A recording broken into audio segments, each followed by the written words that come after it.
Wake that ass up. Early in the morning. The Breakfast Club. Morning, everybody. It's DJ NV, Charlamagne the God. We are the Breakfast Club. We got Beezy Baby, our guest co-host. Yes. And let's get in some front page news. Good morning, Tiz. Good morning, DJ NV. Good morning, Beezy. Good morning, Charlamagne the God. Peace, Ted. Let's start off with some quick sports. So Draymond Green has been suspended for 5 games. All right, he will miss out on $769,000 in salary, and he's being fined $25,000. Damn. I mean, that's a lot. That is still a lot of money. I thought he would get like 3 to 5 though. Yeah, and that's for suspending Rudy Gobert. Now Rudy got fined $25,000, and Klay Thomas got fined $25,000. I don't know why Klay got fined anything, because Klay is the one that the dude was tussling with, and he ripped his jersey. It don't look like Klay was instigating that situation to me. And in football, the Bengals take on the Ravens at 8:15. Now, what are we starting off with, Tiz? We're going to start off with the Breonna Taylor. For those that don't know, the jury started deliberating on that case on Monday in the federal trial of former Louisville police officer who was accused of violating Breonna Taylor's rights by opening fire on her apartment the night she was killed in the botched raid. Take a listen to the report. The jury in this federal case went home for the night, and after 3 days, there is still no verdict. Now, this is a much longer deliberation process compared to last year's state trial against Brett Hankison, when it took jurors only 3 hours to acquit the former detective. Now, this jury is deciding whether Hankison is guilty or not guilty on 2 counts of civil rights violations for blindly firing 10 shots into Breonna Taylor's apartment during a police raid in March of 2020. I mean, they should definitely win that civil rights case, right? I would think so. Yeah, we're hoping so. And again, just as a reminder, as we heard in the report, he was found not guilty on the state side. So the federal side decided to take up these charges. So hoping for, him to be found guilty in that. And they must be able to prove that he had excessive force and put innocent lives at risk, where a pregnant woman, her spouse, and children were sleeping, violating their constitutional rights. And to return a guilty verdict, the jury must agree that he deprived the people in both apartments of their constitutional rights and that he acted willfully. They also are deciding if he used a dangerous weapon and attempted to kill. So that is so crazy to me. It's crazy that they have to determine excessive force, right, and whether or not he used a dangerous weapon. A gun is not a dangerous weapon. Like somebody died. Yeah. Like, what are we talking about? And it's a good sign that, they say it's a good sign, typically a good sign when the jury, is still deliberating into day, 3 or 4. So hopefully we can get some news on that by the end of the week. But, stay there as long as it takes for them to argue and, sort through all the evidence and hopefully return back a guilty verdict for that family. That's right. All right. Well, that is front page news. Thank you, Tez. Absolutely. And let me shout out to one of our producers, Symantha. I know we have an extra minute.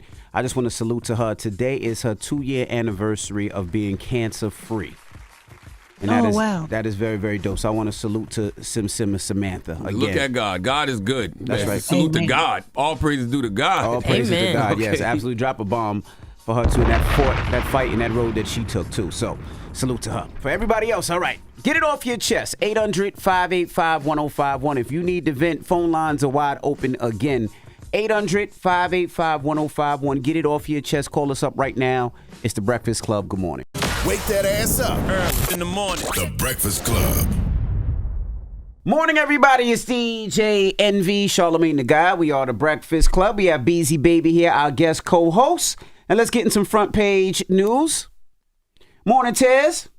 Good morning, DJ Envy. Good morning, Beezy Baby and Charlamagne the God. Peace, Ted. Now let's start off with some quick sports. Draymond Green has been suspended for 5 games, and he will miss out on $769,000. He's also being fined $25,000. Rudy Gobert $25,000, and Klay Thomas $25,000. Dropping the clues bombs with Draymond Green. Okay, my favorite player in the NBA. All right, he ain't got no problem putting hands on you for his people. Nope, not at all. Not at all. And tonight in football, the Ravens take on the Bengals at 8:15. Now let's jump right into it. Let's talk Joe Manchin, huh? Yeah, Joe Manchin. I'm sure this won't be a surprise to many of you, especially Charlamagne the God. It says he inched closer Wednesday to confirming he could run for president. Let's take a listen. Are you considering running for president? I will do anything I can to help my country. Is that a yes? And you're saying, does that mean you would consider it?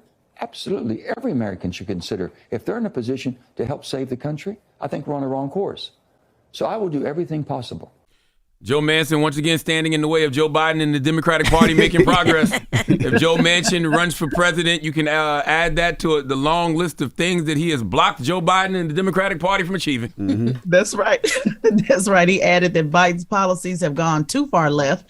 And he said he thinks we'll lose democracy as we know it if Trump is elected. So he believes that he can go out and bring the middle together and basically do, Charlamagne, what we knew he was doing all along, which is why he did all of, what he did before, was showing that he is indeed possibly the real president. So now I guess he's going for it. He will actually be running for president, I believe. If he runs, I'm going to hear him out. You know what I mean? The other options we got are terrible, right? Like the Bidens and the Trumps of the world. So I'm going to hear him out.